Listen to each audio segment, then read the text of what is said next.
thumbs up. All right, we are live and direct. So, hello, copywriters, content writers, whoever just happened to stumble upon these two beautiful people on your screen. Welcome. So, if you're new to the group, new to Killer Copy Critiques, every Wednesday we do a live session with a copywriter, usually a dear friend and a copywriter. Today is definitely a dear friend and a copywriter. Again, the goal of this is to go beyond just the words that everyone sees and get some insight on the approach and kind of the context of how all this great copy gets made. So today I'm really excited to speak with my dear friend, Tamara Glick. Tamara, how are you? Good. How are you? I'm fantastic. I'm very happy we're finally doing this, even though we talk every single week about everything. Yeah. So everyone out there, Tamara and I met this is like a common theme of guests on this show, is that we met at the Copywriter Club conference in San Diego, which I believe was the last real life marketing conference in the entire world. I like to say that because it makes me feel special. But yeah, Tamara is she's very fly. She's got a lot going on this. Like, she's doing more than other copywriters as far as this branding. She really takes branding to another level. And I think she just has a unique perspective of what goes into a brand and then taking that into actual products. So it's really exciting to talk to Tamara with all of you people, so you get to see her magic like I always do. So Tamara, how are you? How's life? What's up? That was so nice of you, and thank you so much. I do think that TCC IRL was the last live marketing conference in the world. I feel like you're right. I also feel like Rob and Kira bring amazing people together, which is why we met.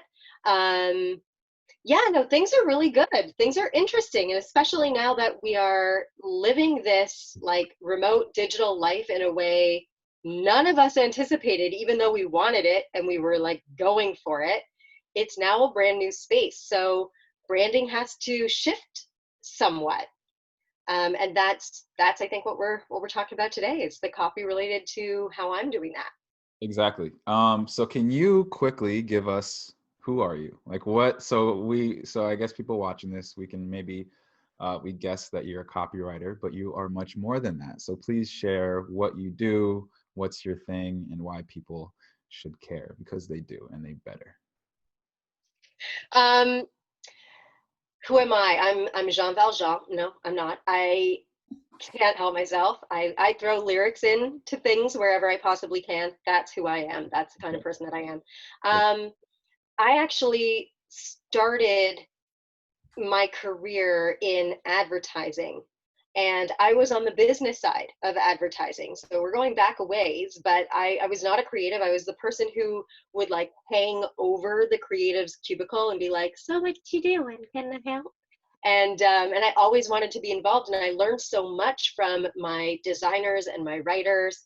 And at the same time, I was very much obsessed with um, personal presentation and personal branding. At the time, brand strategy wasn't even really a thing in Mm, North America. mm, Like you literally, if you wanted to be a strategist in an agency, you would have to move to the UK. mm, People weren't talking about strategy the way that we are familiar with it now. It took us a really long time in North America to get there. But right before I had moved into advertising, I was doing my MBA. And there's really two flavors of Kool-Aid. There is consulting and there is finance. And occasionally you'll get like a corporate marketing person, but agency life, like you fell into agency life. You did not plan to become an ad agency exec. mm, So when I went to my career center office and I was like, hey, I don't know how to put myself together for an interview in this context. How do I get dressed for like a networking event? And they gave me great advice for people who were going into finance or right. corporate I, consulting, yeah. but super poor advice if you're going into a creative career. And I had that conversation with a mentor because got dressed and we had this mock interview, and I went downtown in a black skirt suit and a French twist and pearl earrings and pantyhose. And she looked at me and said, "What the hell is this?" I was Mm. like, "I don't know. I can't." It made me so unhappy. Right. And that's when I started to realize that your appearance, your behavior, the way that you communicate, those are not frivolous things. Those are marketing tools. Right. And you can help your audience to figure out who you are and what you bring to the table just by giving them the right cues. And so I started looking at things like your personal brand in terms of the visual cues that you provide and the nonverbal cues you provide. And, 7.5, 8 years later, after moving through agency to agency and then client side corporate marketing, I was like, you know what, I'm ready for consulting on a personal basis. I'm ready for mentoring and for coaching. And something I had been doing for 3 years on the side, kind of moonlighting, became my full-time gig as an image consultant and mentor. And so, I moved through that vein for a while, all the while writing copy for my clients and not realizing that I was a copywriter, Yeah. until a few digital copywriting friends of mine were like, "We don't understand why you're not a writer. Because, like, can you tell us that whole story again? You're a writer." And I Mm. started working with them and developing my skill set. That was 3 or 4 years ago. And I thought I was going to leave styling behind completely. I had moved into a corporate gig with Nordstrom as a stylist there, and that's not something you just fall into off the street. That's a hard gig to get. And eventually I just realized that I could offer so much more doing this on my own than I ever could under somebody else's umbrella. Moved back on my own and have blended copy and style into personal branding expertise overall. So that's a long story. The short story is that I help thought leaders and speakers and high profile entrepreneurs who are building their brand presence to do that with absolute vivid technicolor, whether it's on screen or in person. Vivid Technicolor. That is maybe, if I would give you just a 2-word tagline, I think that might be it. Vivid Technicolor. So that is, well, it's cool hearing that, because, well, number one, it's funny that no copywriter like ever realizes they're a copywriter until they're a copywriter, which is hilarious. And then, especially in kind of this world that we're in, where our brand, we kind of take it for granted, especially copywriters, where the words are like our fuel and like our tools. We kind of, we understand the image side a little bit, but we kind of like, but we need to just persuade with our words, which obviously anyone that knows me, I'm a huge proponent of persuasion with words. But persuasion is not just the words, right? It can be so much more. So really quickly, can you talk about, like, you touched on it, but what kind of difference can that make as far as, not only just like your styles and your color palette on your website, but more so like now, especially now where we have like this backdrop that everyone sees, how you're showing up on screen and all that. What difference does that make, and what difference can that make, for marketers, especially right now? Totally. So it comes down to three things we talk about all the time when it comes to creating copy or content for our clients. It's the know, like, and trust factor, Mm. right? We love to imagine that we are very smart, and like we're very smart. We love to imagine, though, that it is because we are smart that we are valued, Mm. and that is an immediate association. You shouldn't judge me on how I look. You should judge me on the quality of my work. Yes. And also, we're human animals. Right. So we make these decisions all the time. So I often will like refer back to Malcolm Gladwell, one of like my favorite intellects of the time. And in his book Blink, he talked a whole lot about thin slicing data and what we do as humans to make decisions in nanoseconds. And none of that has to do with the words that we use, Mm. which is wild. So when you think about how you make an impression, how your image is solidified with your audience, or with a prospect or a client, it very rarely has anything to do with the words that you use. 55%, this is a different study by a guy named Dr. Albert Merabi, and I rely on him a lot too. He did a really cool study in the late 60s about the believability of communication. And he discovered that 55% of the believability of your communication is nonverbal. Wow. So, which is wild, right? More than half. And then he discovered 38% is your vocal intonation. Jeez. 7% are words. Damn. That is Whoa, right? Like, it's crazy. crazy for us to think about that as copywriters who command vocabulary and manipulate it so well. And I use manipulate in the best way possible. Like, we use it to help form ideas, and you can do the same thing visually on your person and in your surroundings. Your website is important, very important, and also two things. We know you can do really great work and you can have a thriving business without a website. You can't have those things if you're never in contact with your audience. Right. Right? So your brand on your website is critical, but it is also, I would hate to say optional. I don't see it as optional, but you certainly can build your business without it in the beginning, but you can't build it without you showing up. And your website is static. You are not. So I think that it's really important to recognize the difference in coming to the fore and showing up every single day in your persona and in your brand, as opposed to relying on a few pages in ether. And the thing is, I think the most important thing kind of that you touched on it is it's not like we're not making these that 55% isn't like a choice that we decide to, like, all right, I'm going to judge this person on nonverbal cues. It's just how humans like do things, and it's how our brains work. So we have no choice. We don't try to make these judgments or these whatever, but it just happens because that's human nature. So that in itself is a reason enough to kind of take this this visual image, which a lot of people, when you think of style or visuals, they think it's like fluffy or something unnecessary. But kind of what you said, it's 70 freaking or like 80% of the battle is how you come across, right? And Yeah, that first impression is obviously so crucial to the whole long-term relationship. So totally. and yeah, it's nice to hear too. And it's just like it makes, honestly, I think in this aspect of it and this aspect of you, I think which I just think about is that it makes it more fun. Like, it makes it more you, and it just gives kind of this goal that we all have as copywriters to be this kind of our own little brand of copywriters. It makes that just more like tangible, right? And it makes it just, I don't know, it just feels nicer too.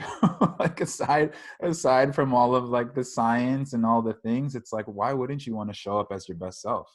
Like, if you're gonna do it, Yeah, I feel the same way. And I also totally get that, like, a lot of us chose to work from home. We choose to work remotely. We want the freedom to be, not locationally based. We want to be able to roam the world. Like, when I went to a retreat last October in Barcelona, I was like, let's just test this theory. And I stayed in Europe for a month, and I was able to work from wherever I was.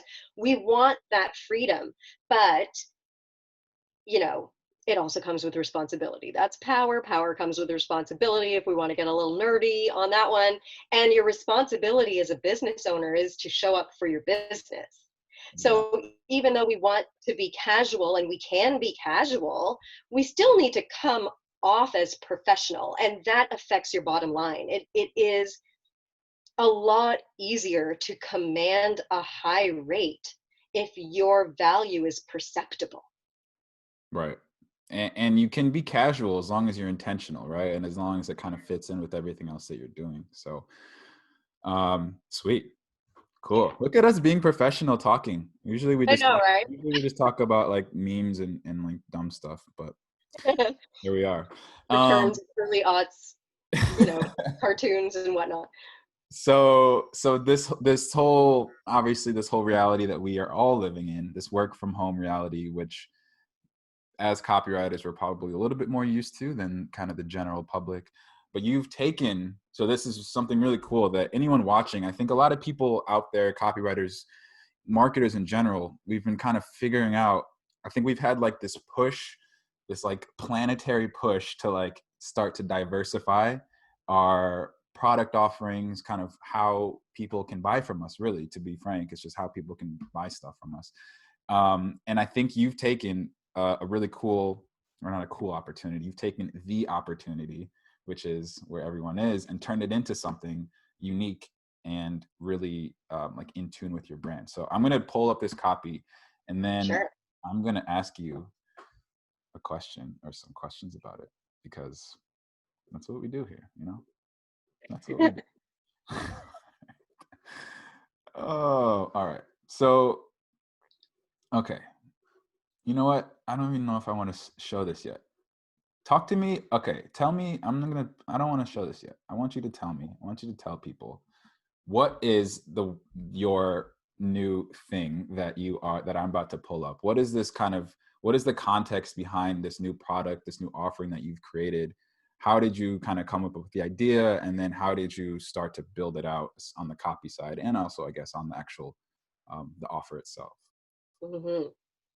So the new offering is what I'm calling the hashtag WFH Masterclass. It is the work from home masterclass. And it really came about, I would say it's really been on my mind for a few years, like ever since really becoming a digital entrepreneur, like 4 years ago, where team pajamas and team jeans were like a real divisive thing. Um, but until 2020 hit, and the way that we work remotely has really shifted, it never occurred to me that this could be an offering. But what I started to see was that things that we already knew as entrepreneurs, the larger world of traditional workers were only just waking up to. So the first thing was Zoom, right? Like everybody here remembers in March where all of a sudden stock in Zoom went way up, and like all of a sudden they had a social life that they never knew they could have because their like IRL friends were all of a sudden on Zoom doing cocktail parties or trivia nights or whatever. And you were like, yes, booming social life that I never had before, but I always knew was available. They didn't know was available. So a couple things have happened. One, the 9 to 5er life has now become digital, and they don't know what we know, Mm-hmm. right? Like we have been working with ring lights forever. And we know about having a webcam, we know about a Blue Yeti, we know about like certain tools. The 9 to 5 crowd or the traditional working crowd, none of this stuff was on their minds. At most they were like, I'd love to telecommute a couple days a week, and it was called telecommuting, right? I don't even know if we're going to use that word anymore. But like I want to work from home was code for like I want to work from home Mm-hmm. with no meetings and just get work done, isolated and from distraction. Now that traditional working crowd was like, I'm working from home and I still have to perform relatively normal functions. But during the first couple of months, there was a lot of grace for the fact that this was an emergency situation. We don't know how long it's going to last for, but probably not that long. On the digital entrepreneur side, it was like, okay, so now everybody's starting to know what we know. And I think it took a little bit longer for our folks to realize that while the 9 to 5ers were adjusting to digital life, they were also looking at other ways to work with other people or work in different ways. So now our blue ocean of we know how to do this stuff digitally is getting a little saturated with people who are like no longer going to go back to their office job, or they're always going to be digital. That does a couple things. One, it it means that like where we are ahead, we need to continue to be ahead. And that's how we show up on screen, because two, people with more traditional careers who've been showing up really professionally are now coming to grips with the digital landscape, they don't know how to be less professional than they are. So if they're going to interview us to work with them, we need to meet them Mm-hmm. kind of halfway and show up more professionally, still casually, but more professionally than we may have before. We knew all the tricks, we weren't really using them. And so whether we're working with other digital businesses or with bricks and mortar businesses that are now digital, the time is nigh to Mm-hmm. show up really strong. So it's kind of, I'm talking to two different audiences, and that's why this is going to be so much fun, Tyler, because like there's the entrepreneur page and we have different vocabulary and we have different pain points than my corporate crowd. And because I've been corporate and I've been digital, I understand both. I'm kind of like one foot on either side of the border. Yeah. But the language is different, the pain points are different, the ultimate outcome is the same. We all need to find a better balance of how we're showing up on screen because we don't have that IRL opportunity right now and possibly not for another year. Like I just saw an article today saying that Amazon has said you're going to work remotely until through 2021. Siemens has said the same thing. Like that's not even a digital company. Right. You know, they do digital stuff, but they're not Amazon, they're not Google, Yeah. right? So it's trickling, it's happening. Yeah. So I like how I like, for anyone watching, I think this part of the process, before we even get into the copy, but this part of the process, as far as like coming, like incubating this idea, it's really a matter of kind of how Tamara just kind of drew it out. But obviously it's kind of assessing the situation and then seeing how your special experience can kind of fit in and make a difference for your different audiences. And another thing too is that naturally, I think with certain products and when you're coming up with these ideas, you might have a couple of different audiences, and that's fine. But I think as long as you can keep it within a certain frame, and then kind of play with it within these audiences, the copy will work very well, and without too many tweaks and without too much stuff going on. But you can really, as long as you sit there and like she did, is just look at the situation. Because I know a lot of people ask me like how to create products, like what do I do? But it's really just sit there and like meditate or whatever, but just think about like what the hell's going on, how can you and your specific experience make a difference, notice the need, and then kind of go from there. Because the copy, then once you have that all drawn out, because what you just said, you basically wrote the copy with that like idea, like you have the attention, you know what to say, like what the problem is, and what the solution is. And then once you kind of get that all out in your head, then you just kind of regurgitate it on copy. Not regurgitate, it's a gross word, and I know you don't like gross words, sorry, but that's what we do. So all right, so now I'm going to pull up this copy. And anyone watching, guys, if you have questions for Tamara, she's more than happy to answer. Absolutely. She's a kind, generous soul. All right. So which one do you want to start with? Entrepreneur or corporate? Dealer's choice. Dealer's choice. All right. We're going to go corporate. We're going to start with corporate. So like Tamara just said, so this is a masterclass for so it's the work from home masterclass. And the idea, like she said, is that since, some people are more used to working from home than others, especially on the corporate side, this is a whole new world for them.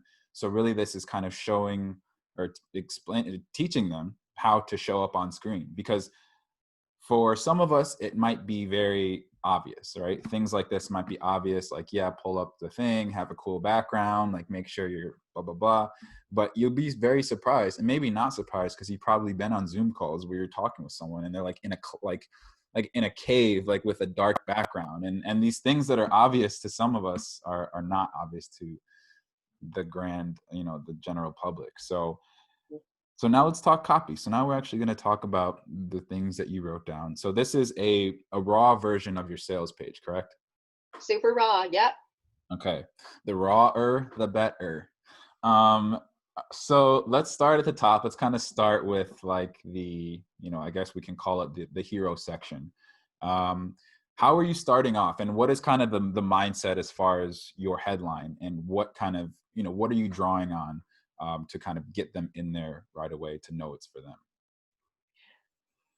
My audience is really people who they know what they're doing. They're not a total disaster, right? Like they know what they're doing. They're great at their job. And I don't want them to feel like otherwise in any way. So when I started this, I really wanted to start with how great they are in front of a crowd, Mm, right? When they are in person, they're the business, mm, right? But it isn't like that anymore. right. So, they know it, I know it. We're not going to hide it, but I want them to have that initial first feeling of really like killing the day and having a great day, and knowing that they are performing really well. Like there's a lot of pride in how well you do your work when you reach a certain level, right? People have been striving for that. So I really wanted to start by making them feel strong in who they are, and then kind of give them the wah about like how things have changed, Yeah. and that their skill set has been great. They've worked really hard and they did the right things, but now there's a whole new set of skills that they've never known before.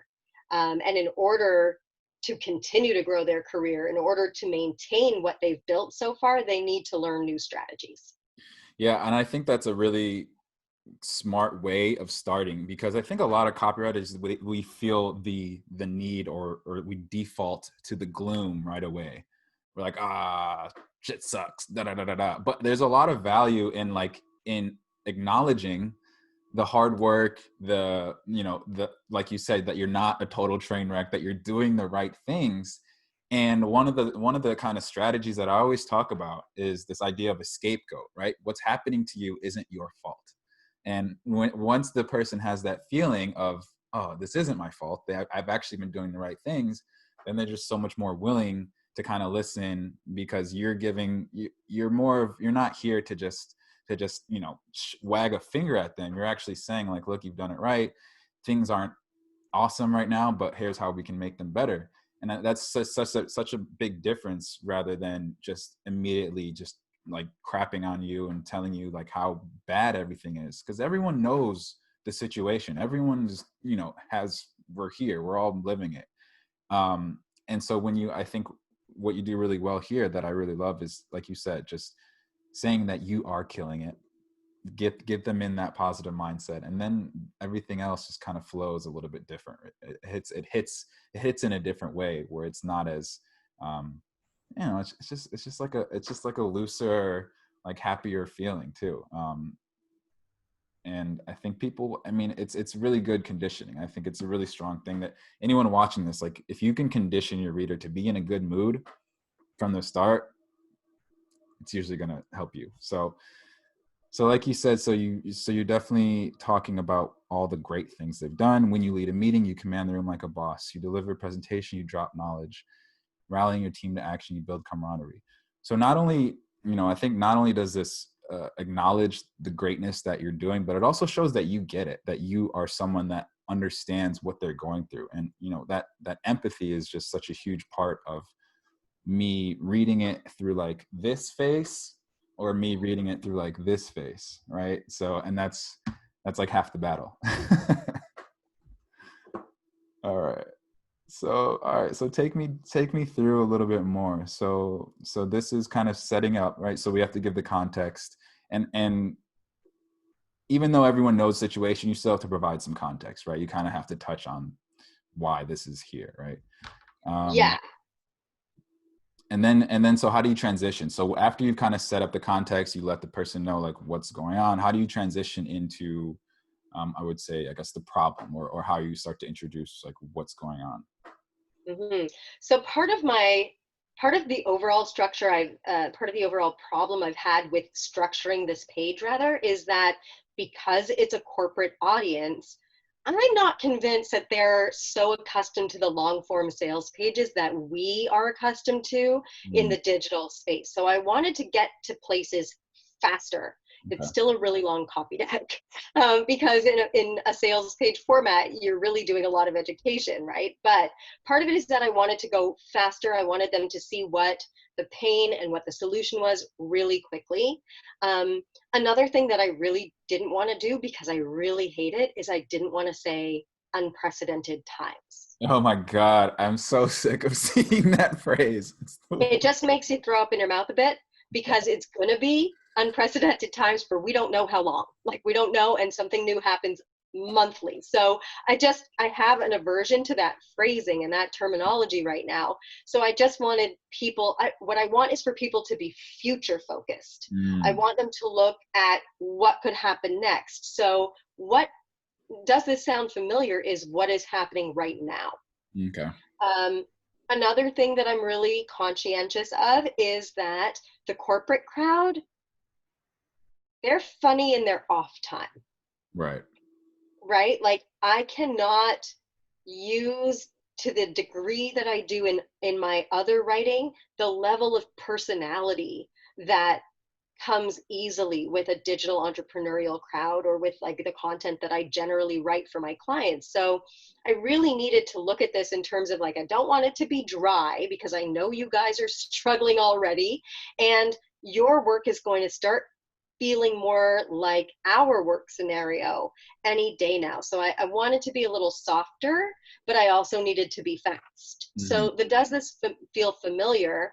It's really based on a lot of conversations that I've had with prospects in this space. Hmm. Um, you know, one of the most important conversations I had actually happened by accident on my birthday Zoom party, which was like, FYI, the most awkward way to have a birthday Do you party have a at Zoom. DJ, by the way? I'm No, gonna I did DJ. not. Tyler, have a All right. DJ. My decks are elsewhere. So Your ones and twos were like yeah, threes and they're four elsewhere. I don't know where they were, but one of my friends is a market researcher. He's a director of market research at a market research company, and he was standing against a beige wall. mm. I was like, that's weird. I know your house. Where is this wall? Like, can you hold up a newspaper so I know it's today's date? Like, it felt very strange. And I asked him about it, and he was like, I am evaluating everything in other people's homes now. And I don't want people to be able to do that to me. Mm. And I thought, whoa, that is such an insight. Because if you're doing that, everybody else is doing that. So, I really wanted the does this sound familiar section to come from the conversations that I had had, not verbatim, but in essence. So that's what this section is about. And you can tell, honestly, when you're reading this, and when a prospect is reading this, they can tell when it is it's more natural and it's real, because this isn't, it's not like if like an e-commerce bullet point crappy like landing page where it's like hitting these generic terms. It's actually talking about the real situations. Like it's so, I can vividly imagine each one of these situations.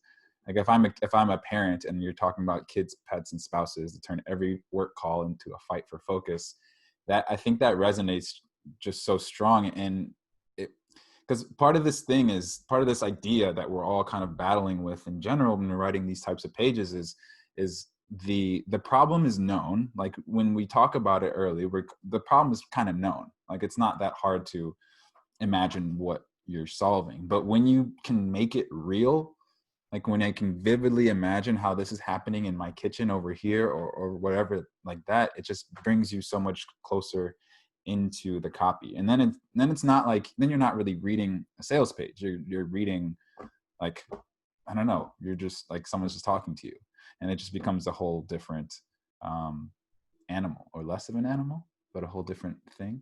I don't know, but I like it. I love it. And also people are scared to write these types of paragraphs, I think, for like this early on. But I mean, I think, the way you do it too, and the way that I think there's like a lot of, I don't know how to say it, but like the words are stylistic in themselves, that it almost kind of breaks up the monotony. Like the words that you use, I think, are very I don't know, they help the eye like focus in without it being overly formatted and overly all this stuff. Granted, I don't know how you're actually going to put it on the website, but I think anyone watching this, if you're trying to figure out ways to like break up your text, like you don't have to do everything line by line by line by line. You don't have to bold everything here and there. You can just use words that like draw the eyes, like this, like that one. Like you can, as soon as you get there, your focus is there, and you're going to read the paragraph. So I just love this as an example of kind of being creative with the visual focus without it having to be like obnoxious. So good job, T. Thanks. Yeah. All right. So we've set up the situation. Does this sound familiar? As a corporate person that's working from home, I'm like, yes, it sounds familiar. And then what? So what do you have to do? Because you mentioned, which I think is a really strong, really important part, is that you're framing what it is now, right? You're framing the situation as it is now. So then where do you go from there? So from there, I really want, by that point, you are feeling some pain. You're like, yeah, that's familiar. Yeah, I know that. Yeah, I just did that. Is that awful? Like, she's calling me out, but she's not making me feel awful. Mm, And I don't want to make somebody feel awful. I want them to just recognize that they're not alone. mm. And FYI, we know, we know, Yeah. like, so I want to sort of peel back the curtain and be like, if you thought you were fooling anybody, surprise, you're Yeah. not fooling anybody. All right. We all know. So the truth is that back to work, the most important skills that you can develop now are on-screen presence. Because if you are playing all these games, then your presence is gone, Mm-hmm. right? Um, there is a predominant thing right now in the corporate side of digital work where people just keep their cameras off because they have various reasons, right? Like they don't want people to see the mess.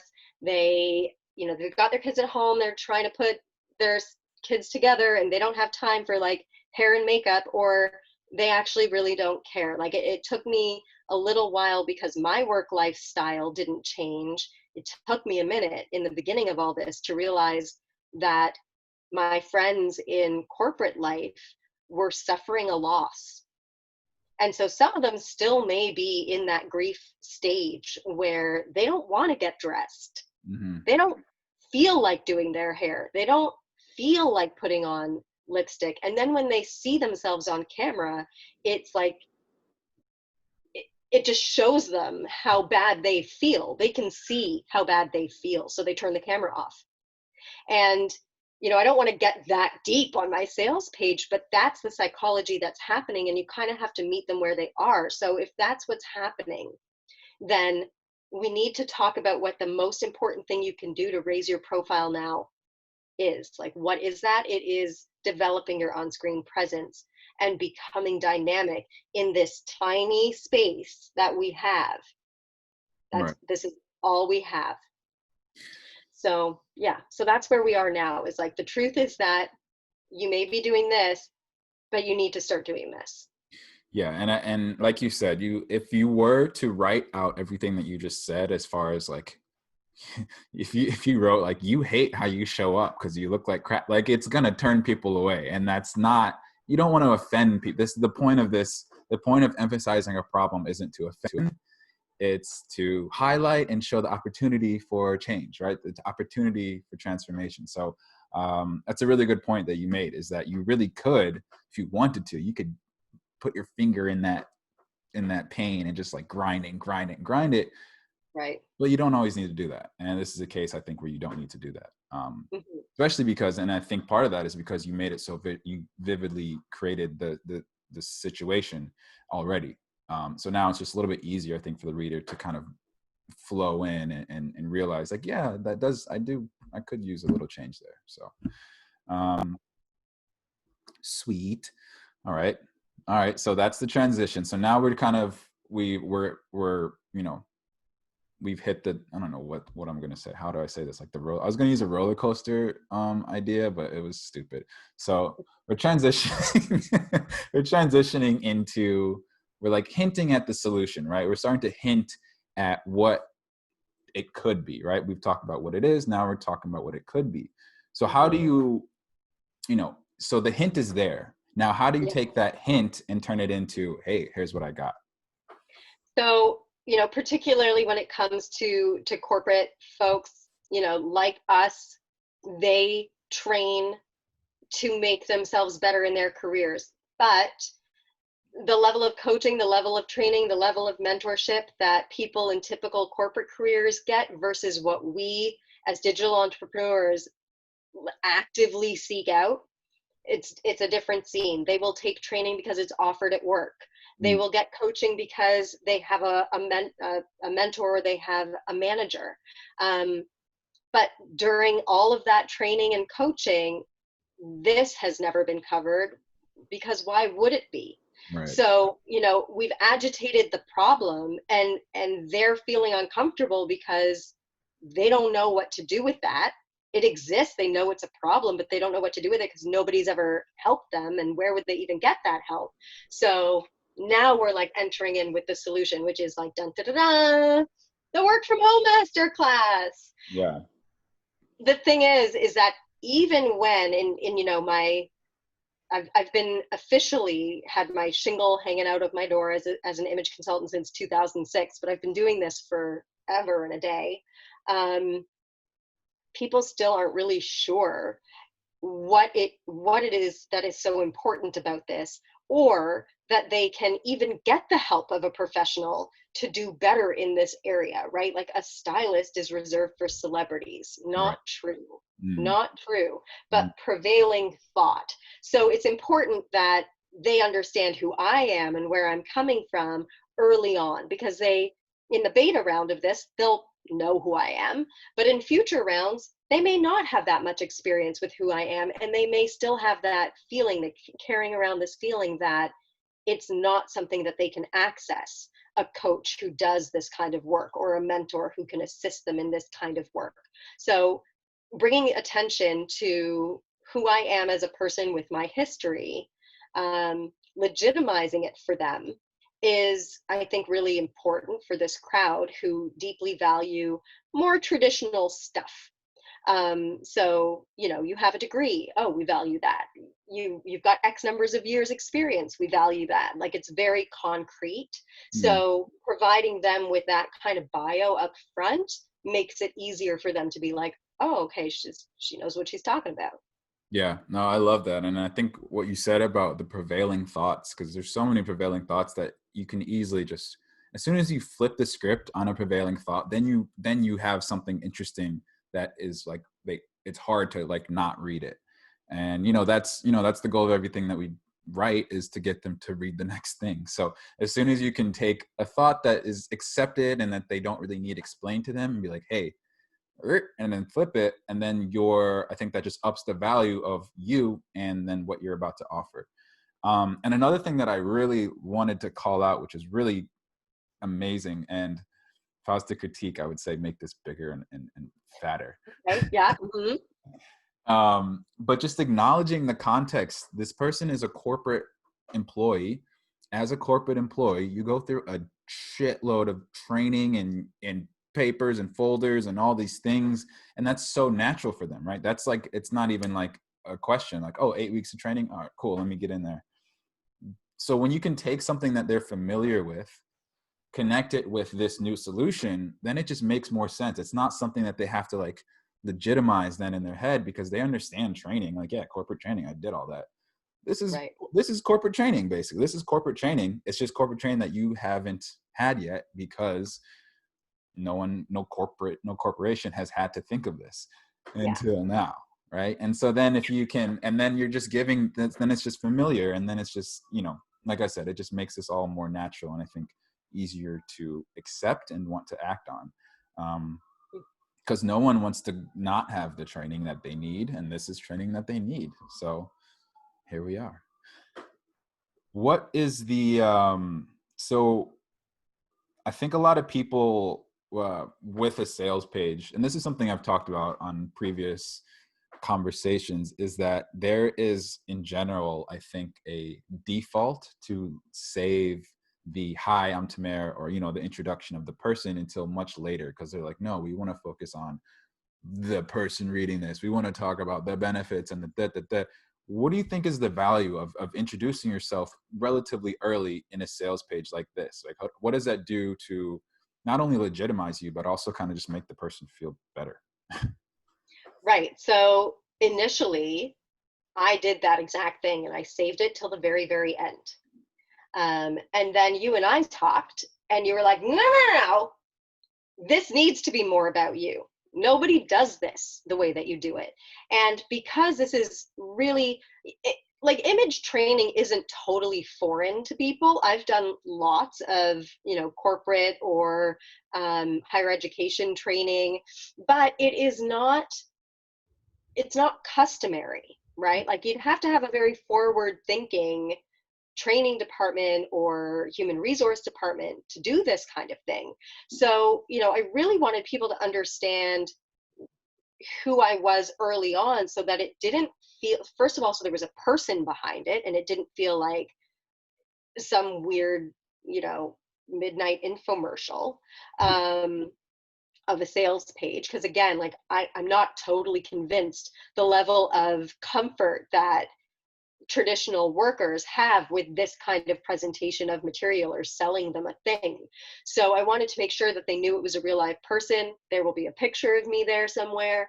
And I really wanted people to get a feel for the level of personalization that would go into this if they decided to take it. So there's more information about me lower Mm-hmm. on the page, but I wanted them to get a quick, like, hey, hi, I'm legit. Here's how this is going to happen. Mm-hmm. And it's a very hands-on feel because you're on the ground floor getting the beta version. So that's really why I put, just, it was a mini intro of who I am. And then later on, there's more about who I am. If they want to know that, they'll get it. Yeah, I think that's an awesome strategy that, I mean, I know I made that critique, but I'm like looking at it. I forgot that I made that critique, and I'm looking at it now, and it works so well because it's just connecting a human with how it works. It's like as simple as that, I think, too. It's just like, oh, okay, I'm reading a thing that someone put on the internet. I'm like, okay. But then as soon as you connect a person to it, and then especially with something like this where it is, it's a live masterclass. It's about image. Obviously, that makes sense to have the person kind of connected to it. But then when you introduce these things, like you just said, how it's going to work, then I'm thinking in my head like how it's going to work with Tamara, right? I'm not just thinking how it's going to work with some ghost freaking person, ghost bubble. My phrases today suck. They're really bad. But like it's helpful to know that this is Tamara going to help me find my ideal remote work location. Yeah. It's Tamara that's going to help me with all blah blah blah blah blah blah. And like you said, you can, later on, it's fine to go deeper in to really legitimize and kind of add that, knock down those hesitations. But there's a lot of value, I think, in introducing yourself early in something like this. So, sweet. All right. And so then we're talking about what it could be, right? So we've talked about what the masterclass is. And this is, I don't know if there's anything in here you want to touch on, but it's kind of just talking about how it's going to work, right? And then Yeah. and then going into how beautiful life is going to be afterwards. How do Yeah. you have any like strategy behind how you present these, and then how you kind of talk about the next stage? Or I don't know, is there anything there Yeah. special? I mean, usually when I do sections like this, so right now they look like pretty big blocks of copy. When it's designed, we'll get a little bit more air in there so it doesn't feel quite as dense. That's part of the reason why I bold certain things. Like, I want to really call attention to the result you're going to have. But I also want you to know that, like, nothing is beyond possible, right? So the first point in the one of a kind two-part live master class section is find your ideal remote work location at home, regardless of the space you have to work with. I've turned a 4x6 closet into gorgeous workspace, and we'll do the same for you. Like, I'm literally sitting in that 4x6 workspace right now. And I want people to understand it doesn't matter what they're coming with. it is going to be fantastic afterwards. So I kind of echo those things in the imagine section afterwards. So find your ideal remote workspace location. And then in the imagine section, the first point is happily placing your coffee at your at-home desk each morning, Mm. sitting down in a comfortable space that feels homey and professional and intrinsically yours. Right? So they kind of echo each other. I don't know if I did that super consciously, but it is something that I do find I do, is Mhm. just finding a way to marry up the points. Um, in fact, like if you wanted to place this on the page differently, I imagine you could do this as columns, where in the left column you could have what happens in the master class, and in the right column you could have the imagine statement of like what the result will be. Mm. Um, So which I let me cut you off 1 second. Something that has never happened before just happened on this call. My mouse died. So I gotta just give me 1 second. Sure. I wish that I could see your questions right now with Ty away, and like I can't. So I could sing a song, but thankfully I don't have to. I hope my mouse works as it's charging. I think it does. We shall find We're out. good to go. Just a slight hiccup, guys. Woo! Woo, that was fun. All right. So Live. so after you've kind of set this up, then you introduce the pricing. Yeah. And then right after the pricing, you talk about this. This is the more built out, this is the more extensive introduction. Right. Right. So the reason being that, I'm hitting you with the price, which is an NBD price at this point. But when you see that it's like, oh my goodness, it's going to go way up. Well, uh, how good is she? Mm-hmm. So that's why I've put the section beneath the pricing, is like, you need to know how much it's going to cost. There's no reason for me to hide it from you. It's extremely reasonable considering the expertise you're going to get. And here's how I know that. Yeah. Okay, that makes perfect sense. Yeah. And Yeah. I think that's the perspective too, because it helps even when you're writing it. Probably it's like, because I think we all have a moment where we're putting the price to things, and then we're like, ugh. But then it's like, wait, even for the copywriter, it's like, wait, I'm the shit. This is why I'm the shit.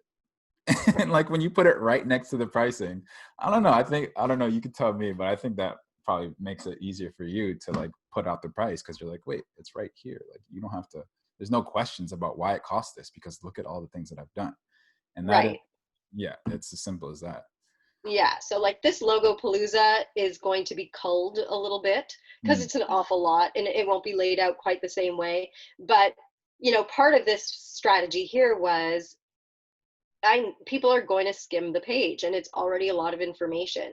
So I can deliver to you a much more visual approach by giving you logos than I can talking to you about all of the amazing work that I've done with all of these different organizations, or all the media that I've been on. It's a lot easier to just see the logo and be like, oh, I know. Oh, Virgin. Oh, I know that. Oh, yeah, and I Julie, think know that. something that I think a lot of people do on sales pages. Well, I know a lot of people do. They'll scroll until they find a reason. They're like, oh, wait, let me go back up and actually read everything. Yeah. Right. It's like, it's that legitimacy trigger where it says like, slow down, like go back up, make sure you're on point with everything that I'm saying.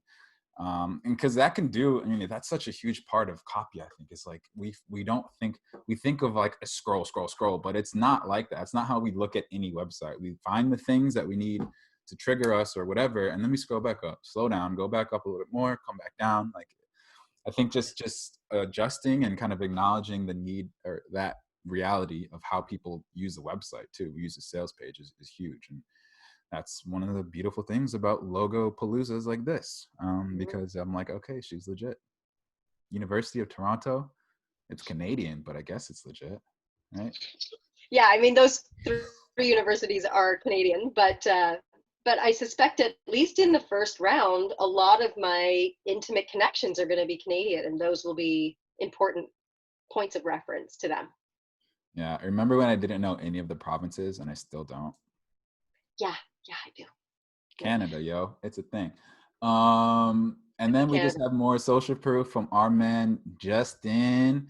So this is all just showing, social proof, guys. You know how to use social proof, but I think the takeaway is how it's where and how it's presented. It makes sense to present it after you talk about price, because it, justifies not only, I don't know, justify is the right word, but it just contextualizes the price, I think, a little bit better. When you don't just throw logos random places, but you throw it where you're talking about money and investment and things like that. So. Mm-hmm. So yeah, like the testimonial part to me on this page feels like an afterthought. So I'm looking at different ways of doing this, and I only have one on the page right now, but there will be a couple of others as well. And Mm-hmm. it can really happen in two ways. Like you can do them, because this is befores and afters really. And who doesn't love a good makeover? Everybody loves a good makeover. They can be dotted throughout the page. They can be done 3 in a row. It does need its own subhead for sure. Which will probably be "Who doesn't love a good makeover?" or something to that effect. Um, because I think that's really what people want. So I have this quote. Does that really help? To a degree, for people who know who Justin is in our community. But what would help even more in this community is to actually see the before and the after. So those photos will be added too. Yeah. Love it. All right. So let's quickly jump over to the entrepreneur side, the entrepreneur version of the sales page. And so Tamara touched on it earlier as far as the differences between how a masterclass like this would be presented and be consumed by a corporate employee and someone like us, right? A digital entrepreneur. So um, you tell me where to go. Where would you say are the biggest differences between the corporate side and this entrepreneur sales page? Yeah. So, I mean, even if you're just looking at the top, Yeah. but I have a button at the top for both pages. They're worded very differently, Okay. right? And the name of the masterclass, although it is the same, the subhead is going to be different. Okay. And I think that because we are who we are in this milieu, we can speak our own language to one another. So, I'm still playing with Skyrocket, your on-screen presence.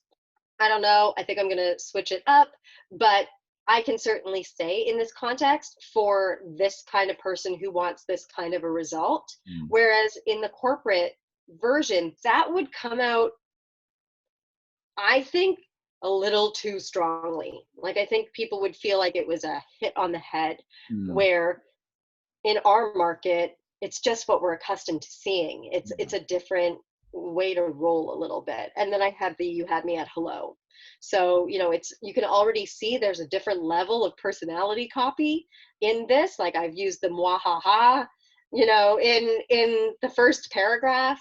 And I'm adding more personality driven verbiage into this page than I did in the corporate one. And that was really based on feedback from corporate people saying, we know we're boring. Like, we want to be a little fun, but we also know we're boring. So it would be too freaky if you were really funny in it. It wouldn't feel legitimate. Yeah. Whereas in our kind of arena, if you don't speak with some sense of camaraderie and casualness, or all of this feels like an in joke, it all feels like you're in the crowd. And that's what I want for both of my audiences. Even though the content that happens in the masterclass is going to be delivered by me in one sitting, well, in two sittings, but in one setting, um, the way that you need to bring people into that class has to has to give them the breadcrumbs that make sense to them, right? So if I spoke this way on the corporate side, I think it wouldn't come across as professionally as it does come across for this crowd. I'm Right. still the same person delivering basically the same information, but I'm saying it in a vocabulary and style that resonates differently. Especially people like in our realm, we're almost just looking for something that with personality. Like Yeah. if this was just like standard, we would just be like, like you almost honestly, it's like, yeah, you're almost, if you're not talking to corporate people, you almost have no choice but to kind of use this type of personality, and it's but also knowing you, it's natural. Like this is actually who you are. So it all feels good. All right. What else we got? Other things on this page? So yeah, I mean, the thing about this is that the pain points are a bit different. Yeah. We, the digital entrepreneur set, they know some of the tools at the ready, but they're not necessarily employing them. So it's more about understanding things that we talked about before. Yeah, things we talked about before, like the know, like, trust factor. We talk about it all the time, but Mm. are you actually executing a call in a way that would indicate that you're aware of that? Mm. No, not necessarily. So some of this is envy in a different way, right? Like people on the corporate side, they don't even know what they're missing, but they do know they're missing something, and that's enough to cause pain. The people on the digital entrepreneur side might be looking at their business crush and thinking like, well, if I could just look like that on screen, if I could perform that way on my calls, then I wouldn't have the problems I'm having today. My close rate might be okay, but I'm constantly doing this. You may not even know that you're constantly doing that, but you are, and I know it, so I can point that out to you, Mm. right? So it's more about understanding the day-to-day scenario for this group. Like that's where this page is different, is talking about what the pains are that the group is experiencing and why the masterclass is still the right solution even though it's a different group. Right. And it pretty much has a very similar structure, right? And so this Mhm. not along if it feels familiar is where we had before, where it says just imagine, right? Imagine if. And it's, obviously serves a very similar purpose, but like you said, it's funny because it's like as copywriters, we're like one of the things that people tell us as like to write good copy is like get their head nodding. So like that's a thing we know. So it's like I don't know. I want to like research like what it could be, but like when we see the thing that we are told, it almost makes us want to like you're telling me to nod my head. I'm like I've heard that. I'm gonna do that. I'm gonna Yeah. nod along. And actually this section, it doesn't echo the imagine section. There's still an imagine section. This section, Oh. I just say, do any of these sound familiar? Oh. Okay. Okay. Right? Like it's just very straightforward because that's how you would speak in a corporate business meeting. You probably wouldn't say like, sing along if you know the words. Like I would say that in a corporate meeting, and that is why I'm not in corporate anymore. But you can say that in this scenario. And often, when if I'm texting or DMing with somebody, even in a business, particularly in a business context, if they're saying something to me, I will put like a bold faced nodding so that they know there's agreement on my side, even if they can't see me doing it. Mm, nodding. Nodding. Yeah. Nodding. All right. What you do is on, and so I think a huge part of this too is, I mean, like you said with the corporate side, if you were to kind of talk, if you were to say something like this on the corporate side, it might be taken like they're like, what do you mean? Because it's, obviously corporate, you have to kind of fall into some sort of structure, whereas us entrepreneurs, it's we part of the reason why we're doing all this, and this kind of touches on like something I talk about a lot is like the external problems and the internal problems, right? The external problem being like the surface level thing, like, yeah, I need to show up better on Zoom calls, where the internal problem is like, I want to be a freaking boss in all Yeah. facets of my business, right? And that's kind of the true driver. And I think that's an emotion that you start to touch on more on this sales page. And I think for us people in this realm, that's just so huge for us because that's like why we're doing it. That's why we made this choice in the first place. And so when it supports that, then the copy just feels a lot more, yeah, good. I don't know, good and relevant. And I think it Mm, touches on it really well. thank you. Nodding. So is there anything else as far as, okay, so let's see. So what you do is only a part of the equation, how you show up, right? So this is kind of more of the Would you say this is more of like the visualization to like what it could be? Okay. Yeah.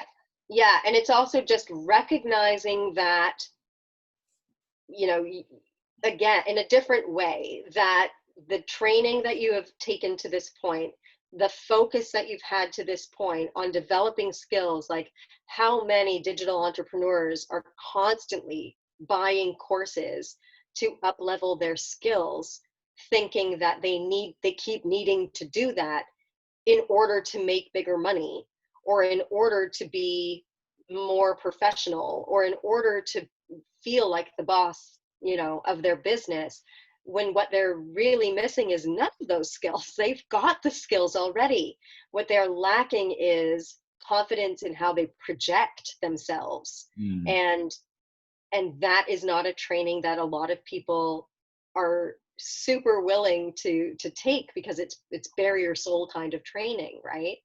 If you are seeing yourself on screen all day and you're already feeling uncertain about your pricing, or uncertain about your value, or the worth, seeing your own reflection back to you, as I said before, mimicking that insecurity, that's a no good. Like, that's just not going to help you to overcome it. If you can see yourself on screen and be proud of that, the Mm. way that you're coming across, feel confident that you're showing up really well, you're showing up strong, and you're showing up valuable, then that's part of the deliverable. It's not just the words that you put on the page, or whatever the deliverable is as an entrepreneur that you have. It is that people want you to deliver it. It's the thing that makes you you. And we talk about that all the time, how who you are is special. There is nobody else like you, and there is nobody else who will do it the way that you do it. If you wanted to be anonymous, and you wanted to, the work could just get done as a blank screen, a backlit. We've got a cat on the scene here. I don't know if you could see her, but welcome Manushka to the call. um, you can be an anonymous person behind a tablet. And I say that right here, right? Like, you could just be on Fiverr quietly doing your work, and never reaching that $1 million mark, or that 6-figure mark, or whatever it is that your goal is. In order to do those things, you have to show up. And I think I love that, because it's, it challenges the person reading this. It's like, do you want to just be a like a no one on Fiverr? Not, no offense to Fiverr or anyone that uses Fiverr, but like, do you want to be this, or do you want to be this? And I think just that challenge, it's because it's something that, like, I think a lot of, this is a conversation that probably these people have had in their heads, where it's like, damn, like, how can I show up? Do I really, like, what am I doing? Like, do I really Right.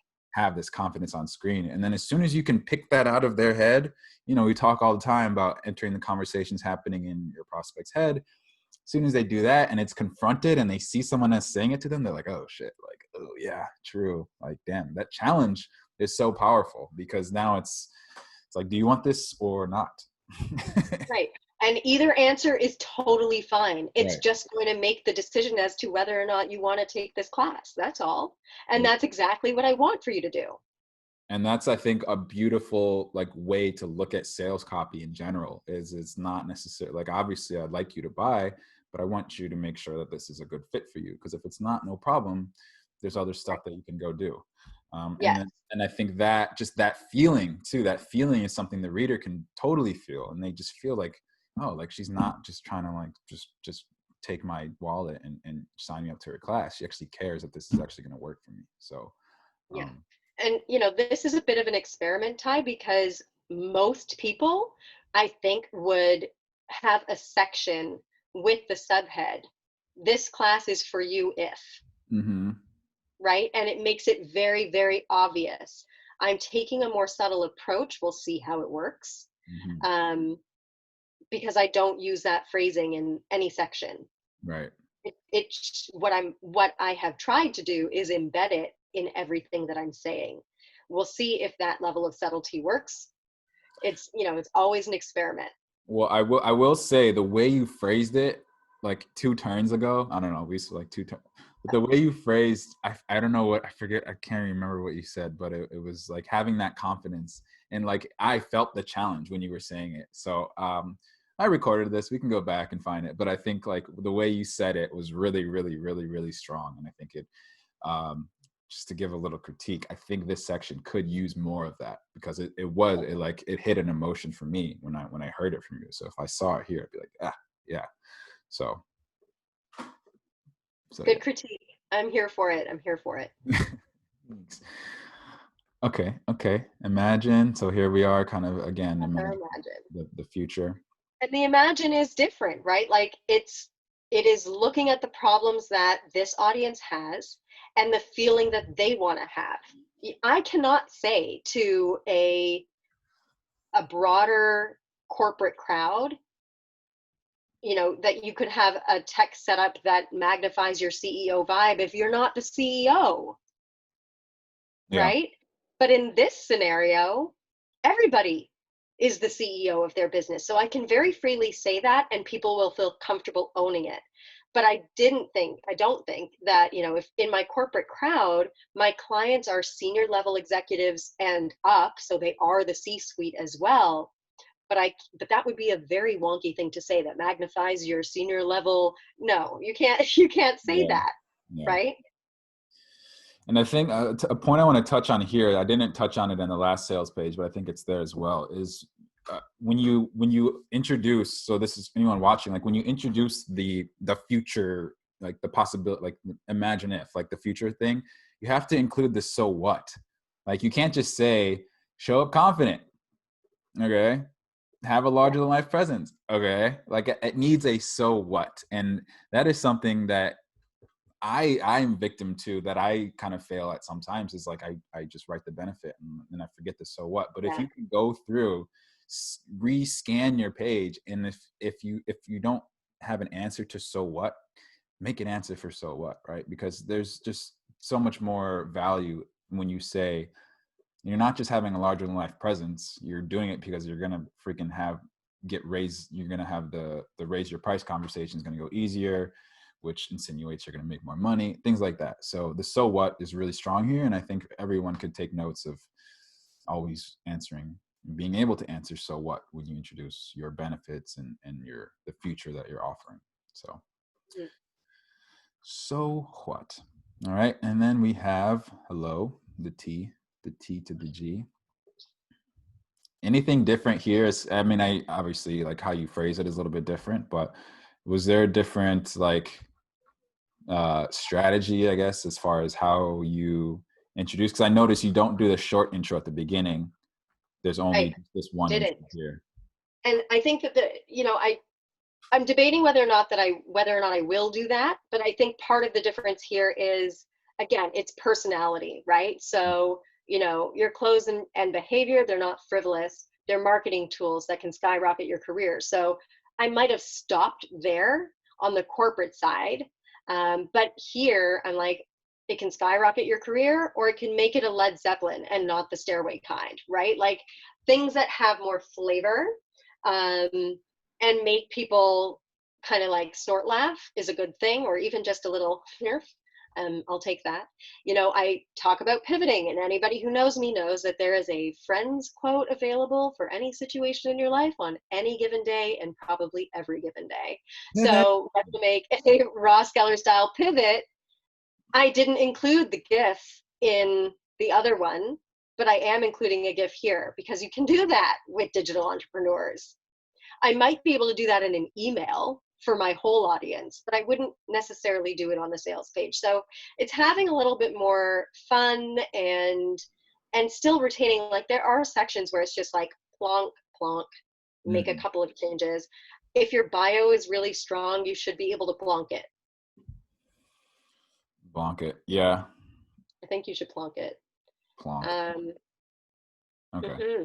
And then, all right. And that's the thing too, with this, knowing this audience, it's more of, you got to make sure they like you. Whereas corporate, you got to make sure that it makes sense for their corporate stuff. Yeah. I don't mean to I think waggle that my head at corporate, but you know what I mean. Yeah. I think what you're saying, if I can rephrase it, I think in digital entrepreneurship, you do want to make sure that people like you because that will make them trust you. And in corporate, you need to get them to trust you and then they're going to like you. Ooh. I Wow. feel like that might be. Did you have that ready or did you just No, I just right now realized that. incredible? Thank you. I'll get my notepad out. That is a wall quote. That's to save it. All right. So then we have then it leads into the pricing again, which again is similarly right after the huge, legit Tamara Glick. introduction of who she is, Led Zeppelin, Ross Geller, all that thing. Um, and then it goes into similar stuff. Hey, Justin. I don't know where his before went, but that's okay. Oh yeah, I forgot you did Justin's thing. That's a great. I did. Yeah, I did. And it's like every week he sends me a new little DM about what's gone on in the latest class he's been in or the latest Zoom call he's been on. And then I just keep all of my reject copy. And there's a lot of reject copy at the end. And the reason that I keep it is because it might be too much for the sales page. I'm sure we all do this, Yeah. but it's going to show up somewhere else, right? Like it's either going to be a social media post or it's going to go into an email or it's something for next time Yeah. or whatever. But I would hate to lose all that stuff. That's so good to see. I would be curious to see what percent of copywriters do this, because I do this too, and I mean a little bit differently, but the same idea where I would change the color of it or something, and just be like, all right, that means it's for something else. But like, there's such power in just like having this section at the end, because even when you're writing and that's not it, maybe like that's the idea you want to touch on, so you need to like have it nearby so you can like play with it and stuff like that. So that's Yeah, I think a little copywriter hack for anyone out there. Keep your reject copy at the end of the document, and then once you're finalized, then you can take that reject copy, put it in a separate document or something, but don't get rid of it, because you wrote it for a reason. Like something happened, some neurons fired in your brain to make that make sense, and you wrote it. So even if it's not appropriate for this, it's appropriate for something probably. So exactly. sweet. All right. That was long because I knew it was going to be long, because we're us and this is what we do. So I'm going to stop this share and I'm going to talk to your face. Hey again. Oh, wow. That is an entire cattail. Yeah, it's a bit aggressive, but she's clearly happy. That's a good thing. We like that. So is this work from home masterclass available to sign up? Are we able to do anything yet? Yes. So what you can do if you're interested, and I would love to have you, is you can one of the following things. You can send me a DM on Facebook or on Instagram. You can see my background changes. It has live entertainment. I love that. Manouche. She's the character, the marvelous Miss Venushka. Um, never do a call without her. So you can DM me on Instagram or on Facebook. Both of those things are good. If you would like, you can even send me an email at tamaraglick.com. As you can see, the sales pages are not yet live, so I can't get you onto the sales page, but I can certainly pop in to the group and let you know as soon as it does go live. Please do, because I think this is such a unique offer that is so relevant and just makes so much sense for so many people. So I'm happy to see that it is almost there, because this is going to be awesome whenever it's finished and whenever you offer it to the world. So happy to see it. Thank you. Yeah, please let these Killer Copy Critique members know. So you better make a big, beautiful post when it's ready. So yeah. All right. Thank you, Tamara. This was fun. I'm glad we finally did it. Me too. Thanks for having me on. This was wicked. Oh, wow. Justin left comments, said, I'll stop sending testimonials when people stop complimenting my background. That doesn't appear to be happening anytime soon. Well, I love Justin, yeah, you Sweet. keep racking up those compliments and keep sharing them with T. Yeah, that's what I meant to see. It's the blue, I think, too. It's the blue plus Muppets. Like that's like a can't miss combination.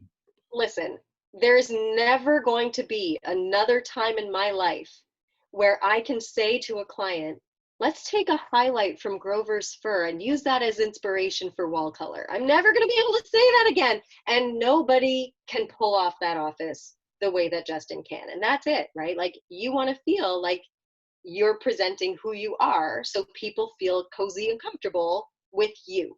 Absolutely. That's the ideal. Yeah, if Justin was just like chilling in front of a beige wall, I would have a lot of questions. Many questions. All right, T, I'm gonna let you go. This was fun. Thank you. Thanks. Thanks for sharing your unfinished sales pages. Hopefully, everyone now you have some more excitement, because now it's like, oh my god, I can't wait for it to come out. That's It's hopefully real. that's what's happening. So thanks everyone for watching. Thank you, Tamara, of course. And if you have questions or comments for her or me, you know what to do. Maybe you don't. Leave a comment somewhere. Hit us up. DM her. Don't DM me. I mean, I guess if you really want to, but DM her first. And yeah, peace, love, and Happiness. something else. Yeah, happiness. All right. Bye, y'all.